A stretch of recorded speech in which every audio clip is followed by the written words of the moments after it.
Healing basically हम तभी करते हैं जब कोई स्थूल शरीर में कोई हमें कुछ कष्ट अनुभूति होता है या कोई हमें बीमारी फील होता है। लेकिन स्थूल शरीर में कोई चीज़ आने से पहले वो सूक्ष्म में रहता है, कारण शरीर में रहता है। आकाशिक रिकॉर्ड जो है, उसको जो हमारे कारण शरीर से भी ऊपर की रिकॉर्ड है ये। मतलब हम उसको बहुत डीपली समझे तो कारण शरीर से भी अंदर के रिकॉर्ड मतलब एक वाइब्रेशन है। जो हमारे संकल्प है, हमारे कर्म है, वो वाइब्रेशन के फॉर्म में ही रहता है कारण शरीर में।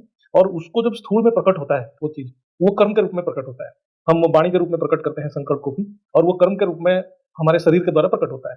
तो जब भी वो शरीर में प्रकट होता है, उसका रूप बीमारी के रूप में भी आता है, सुख के रूप में भी आता है। तो वो संकल्प जो ट्रैवल करता है, हमारे जो कारण शरीर से, सूक्ष्म शरीर से होकर स्थूल शरीर तक जो ट्रैवल करता है, उसके लिए एक समय चाहिए। तो जब उसको हम बोलते हैं, जब स्थूल शरीर में जब प्रकट होता है, तो उसको हम प्रारब्ध बोलते हैं, क्योंकि वो कर्म के रूप में इस स्थूल शरीर में दिखाई देता है। तो उससे जो हीलिंग करना है, इसीलिए वो लोग क्या बोलते हैं, पास्ट लाइफ रिग्रेशन से वो उसको हीलिंग कर सकते हैं, वो बोलते हैं। लेकिन पास्ट लाइफ के द्वारा जब वो ऑलरेडी स्थूल शरीर में आ चुका है, हम उसको तभी हीलिंग कर पाएंगे जब वो ऑलरेडी आया नहीं है स्थूल शरीर में। एक बार स्थूल शरीर में आया है तो उसको हम भोग करना ही पड़ता है।